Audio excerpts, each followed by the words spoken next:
성경 말씀 마태복음 13장 24절에서 30절, 36절에서 43절까지의 말씀입니다.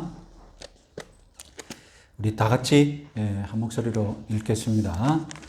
예수께서 그들을 앞에 또 비유를 들어 이르시되 천국은 좋은 씨를 제밭에 뿌린 사람과 같더니 사람들이 잘 때에 그 원수가 와서 곡식 가운데 가라지를 덧뿌리고 갔더니 싹이 나고 결실할 때에 가라지도 보이거늘 집주인의 종들이 와서 말하되 주여 밭에 좋은 씨를 뿌리지 아니하였나이까?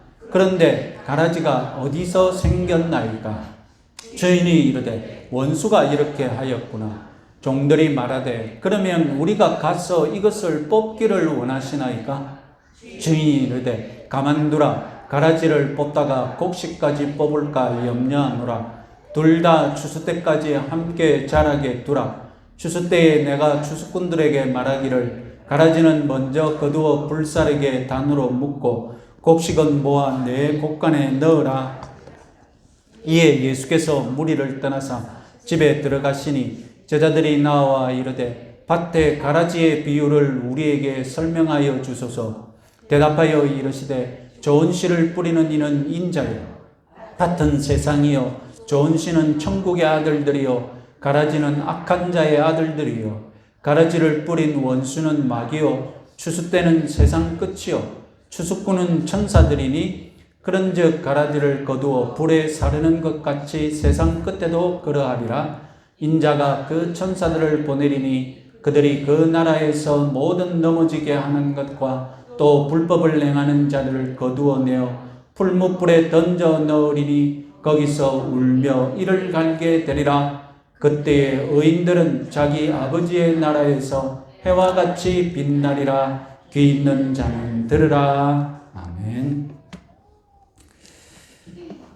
지난 시간에 가라지 비유 이 첫 번째 시간을 가졌습니다. 가라지 비유는 쉬운 것 같지만 시대적인 배경을 정확하게 알아야 합니다. 그래서 제가 시대적인 배경에 대해서 먼저 말씀드렸죠. 가라지 비유에서 왜 농부가 아니라 집주인입니까? 파워포인트 봅시다. 왜 농부가 아니라 집주인입니까? 농장의 지주이기 때문입니다. 그러면 종들은 소작농이 될 것입니다. 그래서 집주인이 소작님들에게 소작을 주었고 그 종들이 씨앗을 뿌렸죠. 그래서 주인 앞에 와가지고 뭐라고 합니까? 우리가 좋은 씨앗을 뿌렸는데 가라지가 어디서 왔습니까? 자기들은 안 뿌렸다는 뜻이죠. 여기서 가라지는 정확하게 독보리라고 말씀드렸습니다. 밀밭에 자라는 밀과 비슷한 독보리인데 이삭이 나고 열매를 맺을 그때쯤에 되었어야 밀과 구분이 됩니다. 그런데 구분될 때 즈음에는 이미 뿌리가 밀과 엉켜 있기 때문에 하는 수 없이 그대로 둬야 되고 추수 때 같이 걷어서 분리를 해야 합니다. 재밌게도 고대 로마 세계에서는 개인적으로 원수 감정이 있어서 복수하고 싶을 때 저녁에 가서 그 사람 밀밭에다가 독보리 씨앗을 뿌려놓곤 했다고 합니다. 그러면 처음에 자라날 때 어느 정도 피해를 주는 것 아닙니까?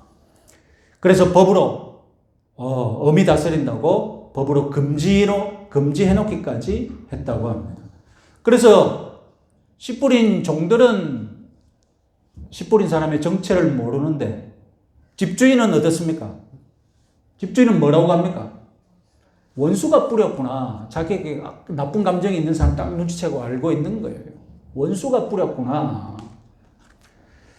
자, 가라지 비유의 문학적인 특징에 대해서도 말씀드렸습니다. 착한 주인공과 악당, 이 갈등 대립 구도가 가라지는 처음부터 끝까지 자리 잡고 있습니다. 그런데 핵심은 비유 일부 집주인과 원수, 즉 예수님과 마귀의 갈등 대립 구도가 아니라고 말씀드렸습니다. 그러면 어떤 갈등 구도가 핵심입니까? 2부, 이 비유의 2부에 있는 집주인과 종들 사이의 갈등이 이 비유의 핵심입니다. 집주인과 종들은 무엇을 두고 지금 갈등을 겪고 대립하고 있습니까? 가라지를 언제 제거할 것인가? 바보 다음 거 봅시다.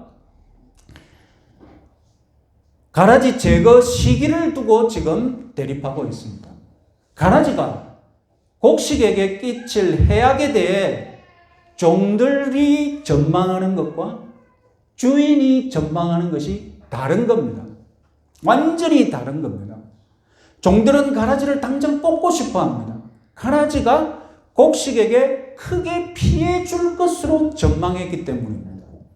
이에 반해 집주인은 느긋하고 추수 때까지 두라고 합니다. 집주인의 느긋함은 두 가지를 전망하고 있기 때문입니다. 첫 번째 전망이 무엇입니까? 첫 번째 전망은 가라지를 지금 제거하면 곡식마저 위험하다는 것입니다. 다음 번부터 봅시다. 예수님이 재건하는 하나님 나라 백성들은 이 땅에서 가라지, 즉 악한 자의 아들들과 같이 살아야 합니다.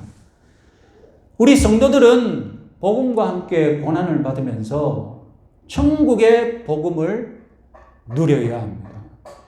이미 산상설교 마태복음 5장 10절에서 예수님이 팔복을 선포할 때 말씀하셨지 않습니까? 의를 위하여 박해를 받는 자는 복이 있나니. 고난이 복인 줄 믿으시기 바랍니다. 우리가 이 땅에서 누리고 있는 천국 생활은 악한 자의 아들 박해 속에서 누리는 복인 줄 믿으시기 바랍니다. 온실 속의 화초가 아니라 하나님은 우리를 들판의 야생화처럼 꽃을 피우시는 것, 이것이 하나님의 뜻입니다. 가라지가 없으면 내가 더 평온하게, 내가 더 신앙생활 잘할 것 같죠? 그것이 종들의 시각이고 그것이 인간적인 시각입니다. 가라지가 있는 것이 유익한 줄 믿으시기 바랍니다. 자, 이렇게 해서 두 번째 전망, 오늘 약속드린 두 번째 전망을 살펴봐야 되는데, 오늘은 흔히 사용하는 이 가라지 신자라고 말하지 않습니까? 그런 말을 한번 분석해 봅시다. 자, 예수님이 직접 하신 해석에 의하면 가라지 신자는 말이 안 됩니다. 왜냐하면 가라지가 뿌려진 밭은 예수님이 뭐라고 해석하셨습니까? 세상이라고 하죠. 교회가 아닙니다. 세상입니다. 그리고 가라지는 누구의 아들들입니까? 천국의 아들들입니까? 악한 자의 아들들입니까? 악한 자의 아들들, 즉 불신자라는 말입니다. 그러니 엄격하게 문자적으로만 적용해 보면 가라지와 성도, 가라지와 교인 어울릴 수 없는 말이 안 되는 표현입니다. 자, 예수님의 제자들 입장에서 지금 예수님의 설교를 듣는 이 제자들 입장에서 가라지는 누가 될까요? 예수님의 제자들에게 적용해 보면 간단하죠. 예수님의 제자들을 가라지처럼 따라 붙으면서 열매 못 맺게 방해하는 자들은 누굴까요? 네? 그렇죠. 유대주의자들이죠. 유대인들이죠. 네? 사도행전을 보세요. 사도행전을 보면 사도행전 시작하자마자 제자들을 옥에 가두고 박해하는 사람들 누굽니까? 유대인들입니다. 사도 바울을 잡아서 죽이려고 발벗고 나서는 사람들 누굽니까? 예? 사도행전 초반에는 12제자를 핍박하는 유대주의의 대표가 누구였습니까? 바리새인 사울이었죠. 바리새인 사울이 막 미쳐가지고 잡아 들으려고 했지 않습니까? 그래서 가라지는 열두 제자들에게 바리새인 사울이 가라지의 대표였죠. 그런데 사도 바울이 하나님의 부르심을 받아서 이제 천국의 곡식이 되어버린 거예요. 그런데 사도행전 후반에 가면 사도 바울을 죽이려고 진짜로 죽기 일보 직전까지 때렸는데 아슬아슬하게 구출받죠. 사도 바울을 때려 죽인 가라지들이 누굽니까? 역시 유대인들이었어요. 역시 유대인들이었고 위기 때마다 사도 바울을 구해주는 사람은 누굽니까? 로마 사람들이 사도 바울을 구출해 줍니다.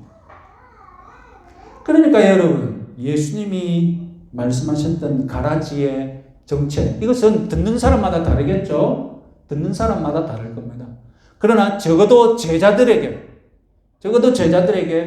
그리고 예수님의 말씀을 처음으로 들었던 초대교인들에게, 예루살렘의 초대교인들에게 가라지는 분명히 유대주의자들입니다. 자, 그런데도 가라지가 뿌려진 밭은 교회일 수 있고, 그리고 가라지 성도, 가라지 신자가 있을 수 있다고 초대교회 때부터, 고대교회 때부터 지금까지 계속해서 해석하고 적용하고 있습니다. 왜냐하면 다르게 엄밀하게 따져보자면 밭은 세상이라고 했는데 이 세상 속에 지상의 교회가 제외된 세상인지 지상의 교회가 포함된 세상인지 분명하지 않지 않습니까? 따지고 보면 하나님의 영적인 교회, 하나님이 인정하시고 하나님만이 아시는 그 영적인 교회에는 악한 자의 아들들이 있을 수 없죠. 그러나 여러분, 지상의 불완전한 교회는 어떻습니까? 지상의 불완전한 교회는 악한 자의 아들들이 있을 수 있어요. 예수님의 제자들 입장에서 유대주의자들이 가라지, 악한 자의 아들들이라고 조금 전에 말씀드렸지 않습니까? 그런데 예루살렘 초대교회 안에도 율법을 의지하는 유대주의자들이 있었습니다. 예수님을 믿는다고 교회에 왔는데 그들 생각은 아직도 유대주의를 따르는 유대주의자들이 있습니다. 그래서 교회에서 성도들에게 너 왜 할례 안 받아? 할례 받아야 진짜 제자지. 그래서 할례를 막 해야 한다고 막 외치는 자들이 있었습니다. 초대교회는 그게 가장 큰 문제였어요. 어디 그뿐입니까? 유대주의자들 뿐입니까? 심지어 이단들까지도 있잖아요. 예수님은 그냥 영적인 존재였지 예수님은 육체적으로 온 적이 없다. 그 이후로도 수많은 이단들이 교회 내에 있었습니다. 그럼 그들은 뭡니까? 그들은 하나님의 아들들입니까? 그들도 분명히 악한 자의 아들들, 이단들입니다. 그러니까 교회 안에 악한 자의 아들들이 있을 수 있는 거예요. 안타깝게도 이 지상의 교회, 이 땅 위에 있는 불완전한 교회 속에는 가라지처럼 교회와 교인들의 성장을 방해하는 그런 악한 자의 아들들이 있습니다. 흠이 많은 이 지상의 교회, 불완전한 교회에는 가라지 신자라고 불러도 전혀 이상하지 않는 교인들이 있는 것이 현실입니다. 그래서 우리는 그런 심각한 경우에만 비유적으로 가라지 신자라고 엄격하게 사용해야지, 심심하면 가라지 신자라고 아무에게나 사용해서는 안 되는 줄 믿으시기 바랍니다. 오죽하면 가라지와 성도를 연결이 안 되는데도 불구하고 오죽 답답하면 가라지 성도, 가라지 신자라고 부를 수밖에 없는 그런 악한 자들이 있을 수 있다는 겁니다. 안타까운 일이죠. 우리 교회는 없겠죠? 네? 우리 교회는 없을 줄로 믿습니다. 자, 이제 가라지 비유의 핵심, 집주인의 전망 두 번째 주목해 봅시다. 자, 첫 번째 전망이 무엇이었습니까? 가만두라, 가라지를 뽑다가 곡식까지 뽑을까 염려하노라였습니다. 그럼 두 번째 전망 30절 가만두어라 뭐라고요? 둘 다 추수 때까지 자라게 함께 자라게 두라. 집주인의 전망은 확신이 있습니다. 어떤 확신이 있습니까? 곡식과 가라지 둘 다 추수 때까지 자랄 거라는 겁니다. 자, 곡식 중심으로 바꿔서 말해보면 아무리 가라지가 극성을 부려도 곡식 입장에서 이 밭은 곡식의 밭이지 가라지 밭이 안 된다는 거예요.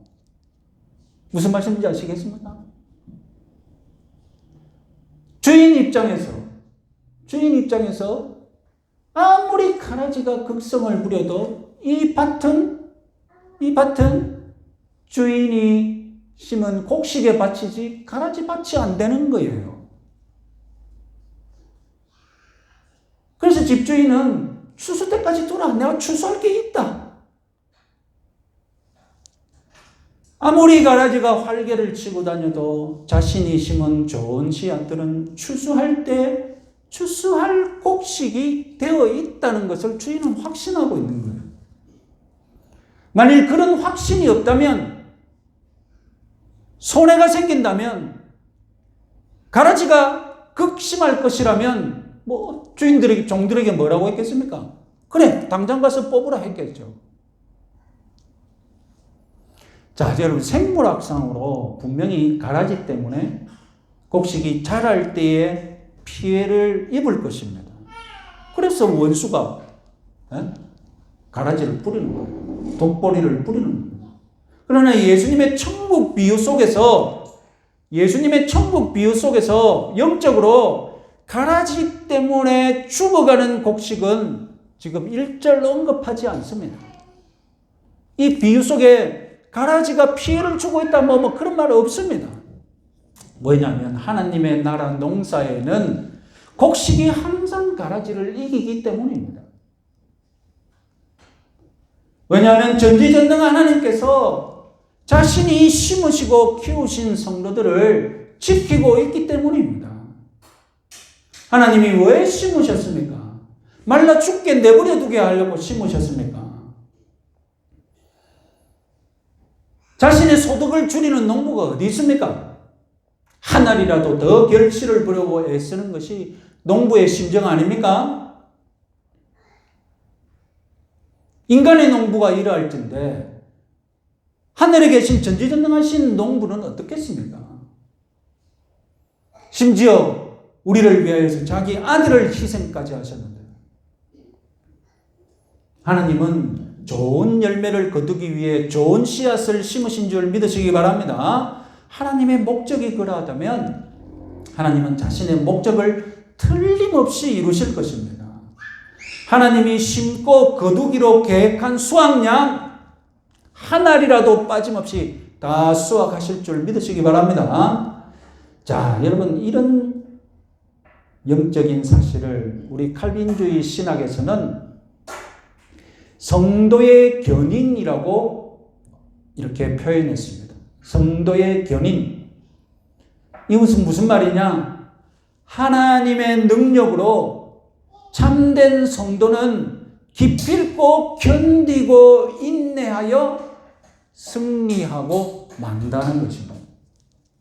다시 한번 말씀드리면 하나님의 능력으로 참된 성도는 기필코 견디고 인내하여 승리하고 만다.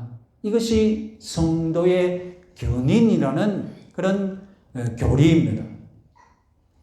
이 교리는 어디서 나왔느냐? 당연히 성경에 있죠. 로마서 8장 35절에서 우리 39절 말씀 같이 한번 읽어보겠습니다. 누가 우리를 그리스도의 사랑에서 끊으리요? 환난이나 공고나 핍박이나 기근이나 적신이나 위험이나 칼이랴. 기록된 바 우리가 종일 주를 위하여 죽임을 당케 되며 도살할 양같이 여김을 받았나이다 함과 같으니라. 그러나 이 모든 일에 우리를 사랑하시는 이로 말미암아 우리가 넉넉히 이기느니라.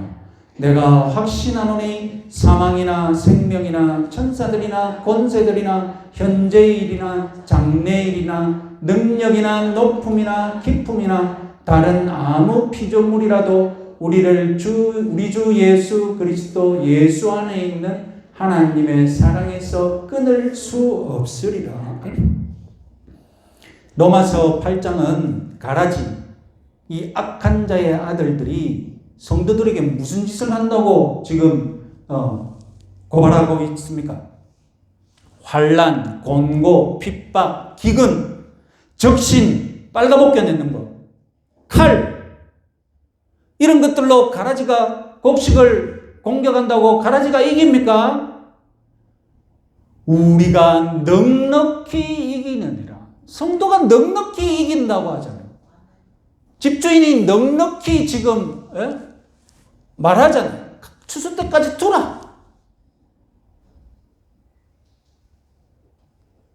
그리고 맨 마지막 절 말씀에 아무 피조물이라도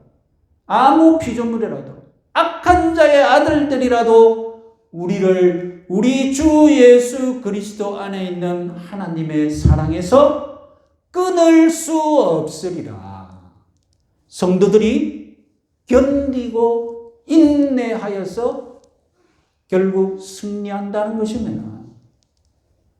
물론 여러분, 오늘 우리 현실의 눈에 주위를 둘러보면 가라지 때문에 지쳐있는 성도들이 있습니다. 그런 경험을 우리는 자주 합니다. 기도와 말씀 가운데 내가 신앙을 성숙시켜도 마귀는 끈질기게 달라붙어서 우리 영적인 양분을 빨아먹고 우리 신앙을 잘하지 못하도록 매일 시험거리를 던집니다. 가라지가 곡식을 고사시키는 것처럼 심지어 우리는 가라지 때문에 신앙에서 떠나고자 하는 마음을 먹을 때도 있습니다. 가라지는 그렇게 우리를 잠시라도 내버려 두지 않는 것입니다. 베드로전서 5장 8절 말씀 같이 한번 읽어보겠습니다. 근신하라, 깨어라, 너희 대적 마귀가 우는 사자같이 두루 다니며 삼킬 자를 찾나니. 여러분, 우리 마태복음 비유에서 마귀는 밭 주변을 어떻게 한다고요? 밭 주변을 항상 돌아다니면서 말씀이 떨어지기만 하면 주워 먹으려고 하고 항상 유혹거리를 던지고 있잖아요. 마태복음 13장에서는 새로 비유되었지만 베드로는 그게 뭐라고요? 사자같이 먹거리를 찾아다닌다고 비유하잖아요. 그렇게 시험받는 이 성도들이 우리 현실에 있다니까요. 그러나 여러분, 하나님은 다시 은혜의 비와 영양분으로 그 고통받는 성도들의 힘을 주어서 여러분 다시 자라나게 하실 겁니다. 때마다 내리는 은혜의 담비, 그 메말라가는 곡식의 심령에 힘을 주셔서 가라지의 불법을 결국 견디고 인내하여서 열매 맺게 하실 것입니다. 그런 의미에서 여러분, 고린도 교인에게 바울이 고린도전서 10장 13절에서 유명한 말씀하셨죠? 같이 한번 읽어보겠습니다. 사람이 감당할 시험 밖에는 너희에게 당한 것이 없나니 오직 하나님은 미쁘사 너희가 감당치 못할 시험 당함을 허락지 아니하시고 시험 당할 즈음에 또한 피할 길을 내사 너희로 능히 감당하게 하시니라. 하나님의 농사에는 실패가 없음을 믿으시기 바랍니다. 가라지를 지금 제거하자는 종들, 오늘 우리 시각에도 그런 종들의 시각을 가지고 있는 사람이 있어요. 그들은 미래를 어떻게 봅니까? 가라지 때문에 곡식이 죽을 것이다. 그걸 확신하고 있는 거예요. 성도는 견디지 못한다는 거예요. 이것이 바로 성도의 미래에 대해 인간적으로 염려하고 걱정하는 자들의 시각입니다. 여러분, 종들이 가라지에 대해서 제대로 알고 있습니까? 어디서 왔는지 모른다고 주인 앞에서 야단치니까 막 쓰니까 주인이 말하잖아요. 주인은 다 알고 있어요. 그 원수가 그랬구나. 집주인이 가라지에 대해서 잘 모르고 있습니까? 가라지에 대해서 누가 더 많이 압니까? 집주인이 더 많이 알잖아요. 우리 성도를 끝까지 견디고 인내하게 승리자로 만드실 분은 집주인, 전지전능하신 하나님인 줄 믿으시기 바랍니다. 그래서 우리는 이 종들처럼 수선을 떨어서는 안 됩니다.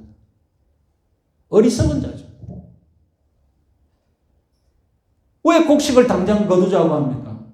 주인의 능력보다 가라지의 위험이 가라지의 능력이 더 탁월하다고 믿고 있는 거예요. 주인의 능력은 가라지를 이길 수 없다고 보고 있는 거예요. 그래서 집주인의 능력을 못 믿는 종들처럼 성도에 대해 성도를 하나님이 지키신다는 것을 믿지 못하는 사람들이 있습니다. 그래서 하나님께서 선택하시고 구원하시기로 작정하신 성도가 하나님의 사랑에서 끊어질 수 있다고, 성도의 견인은 있을 수 없다고 믿는 성도들이 있다니까요.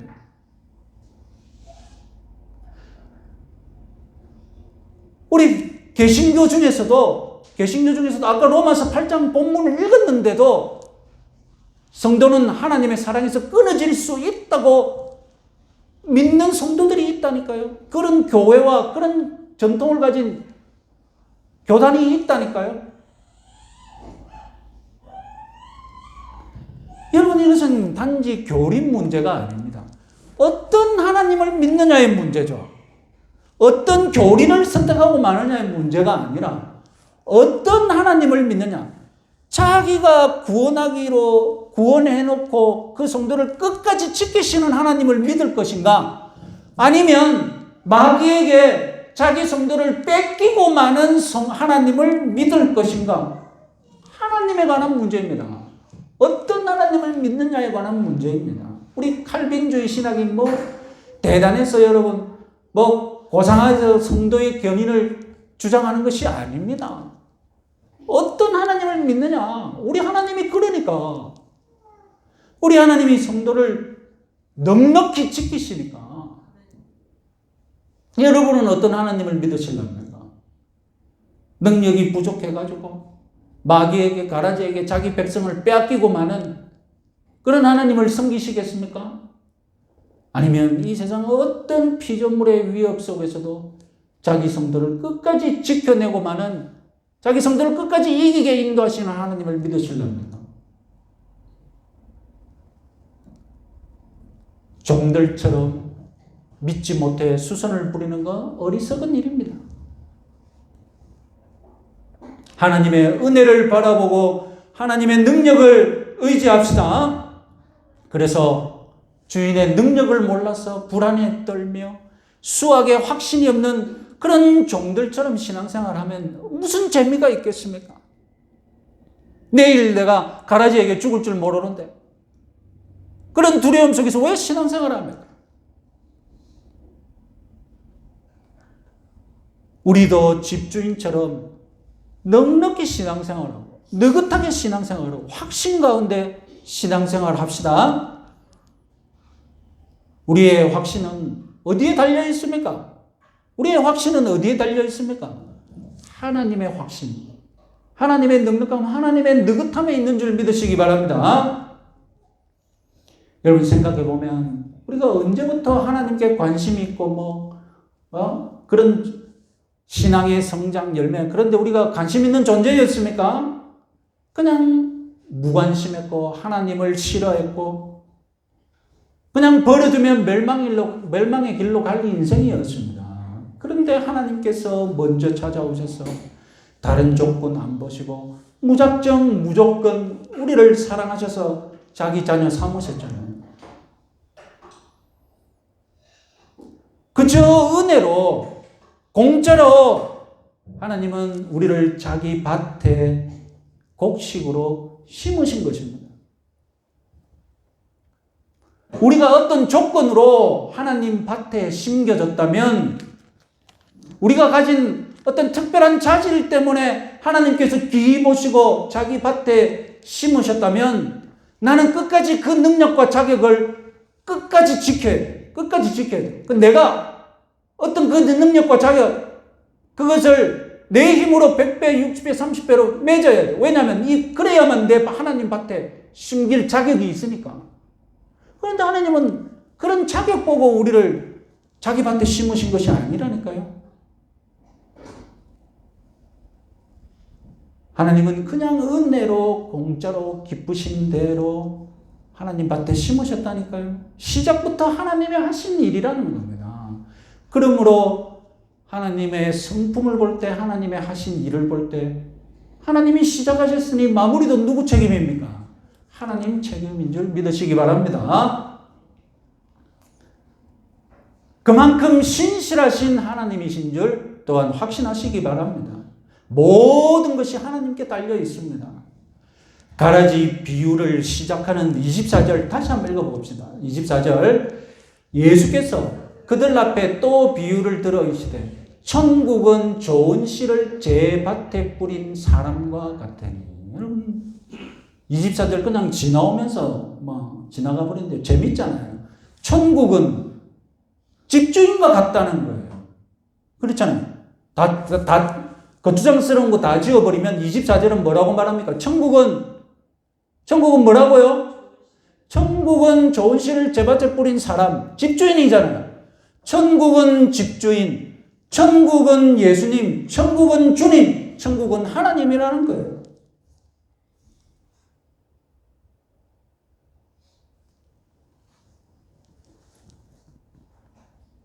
느긋하게 추수의 때를 기다리시는 하나님이 곧 천국입니다. 그러면 여러분, 천국 백성은 어떤 사람입니까? 천국이 느긋하게 추수의 때를 확신하시는 집주인이라면 천국 백성은 어떤 사람이었겠습니까? 천국 백성도 집주인처럼 느긋하게 추수의 때를 확신하는 성도가 바로 천국 성도가 아니겠습니까? 가라지에 굴하지 않고, 가라지 때문에 염려 걱정하지 않고 인내하고 견디고 승리하시는 아버지를 닮은 천국 백성이 되시기 바랍니다. 그런데 여러분, 집주인의 확신에 찬 전망 두 번째로 끝나지 않고 세 번째도 있습니다. 세 번째, 우리 40절에서 42절까지 읽어보겠습니다. 그런즉 가라지를 거두어 불에 사르는 것 같이 세상 끝에도 그러하리라. 인자가 그 천사들을 보내리니 그들이 그 나라에서 모든 넘어지게 하는 것과 또 불법을 행하는 자들을 거두어 내어 풀무불에 던져 넣으리니 거기서 울며 이를 갈게 되리라. 그때의 의인들은 자기 아버지 나라에서 해와 같이 빛나리라. 집주인이신 주님은 최후 심판을 확신하고 있습니다. 우리 주님이 최후 심판자 본인이심을 믿으시기 바랍니다. 악인들을 심판하시고 의인들을 해와 같이 빛나게 하실 줄 믿으시기 바랍니다. 우리가 지금 악을 견디고 인내할 수 있는 근거들 중에 하나가 무엇입니까? 바로 최후에 하나님이 다 갚아주신다. 바로 최후 심판입니다. 우리의 믿음은 결국 지금 견디는 믿음이지만 우리의 최후의 믿음은 무엇입니까? 최후 심판에 내가 하나님께로부터 인정받을 것이다. 악한 자들은 심판받을 것이다. 최후 심판으로 완성됩니다. 지금 여기서 믿음 생활 한다면서 최후 심판을 믿지 않아요? 이상한 사람이에요. 반쪽짜리 믿음이에요. 마무리 없는 믿음이에요.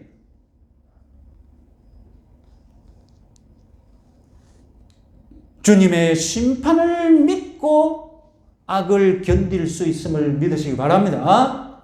그렇다면 여러분, 주님께서 무조건 최후 심판만 하시고 지금은 심판하지 않으시는 줄로 그렇게 믿으시면 안 됩니다.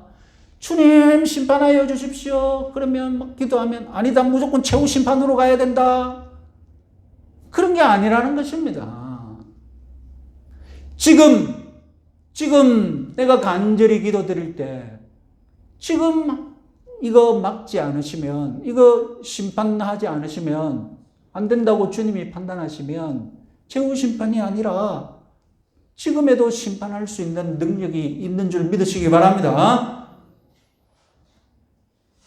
그러니까 당장에도 심판하실 수 있는 주님께 맡기시고 견디시기 바랍니다. 자, 말씀을 맺어보겠습니다. 가라지 비유에서 우리는 집주인의 느긋함, 넉넉함, 확신을 알아야 합니다. 집주인은 그럴 줄 알았다는 듯이 여유가 있습니다. 집주인은 자신이 목표한 수확량을 확신하고 있습니다. 좋은 씨앗인 우리들은 지상 천국을 사는 동안 가라지의 방해와 시험을 견디며 살아야 합니다. 그것은 너무 힘겹고 우리의 힘으로는 감당할 수 없는 그런 영적인 전쟁이죠. 그래서 우리는 불안에 휩싸이기 쉽습니다. 두려움에 휩싸이기 쉽습니다. 그것이 바로 종들의 시각이죠. 종들의 태도였죠. 그래서 이 비유는 종들의 그런 수순함을 보여주면서 동시에 집주인의 느긋함, 집주인의 넉넉함을 보여줍니다. 집주인 하나님의 넉넉함을 너희들도 가지라는 것입니다. 느긋함을 가지라는 것입니다. 넉넉히 이긴다. 여러분도 집주인의 확신과 느긋함을 누리시기 바랍니다. 오늘 여러분 우리 혁신교회 2주년 주일입니다. 우리 교회의 전망은 어떻습니까? 여러분들은 우리 교회의 전망을 어떻게 하십니까? 집주인처럼 전망하시겠습니까? 종들처럼 전망하시겠습니까? 하나님의 전망 속에 우리 교회의 전망이 있음을 믿으시기 바랍니다. 하나님께서 확신 가운데 느긋하시니 우리도 확신 가운데 느긋하게 전망하시기 바랍니다. 여러분 한 분 한 분 다 하나님이 뿌리신 좋은 씨앗인 줄 믿으시기 바랍니다. 여러분들이 이 교회를 위해 수고하신 것 주님이 다 상 주실 것을 믿으시기 바랍니다. 설마 가라지 성도는 없겠죠? 왜 우리 심각합니까? 내가 들킨 것처럼 그러고 심각합니까?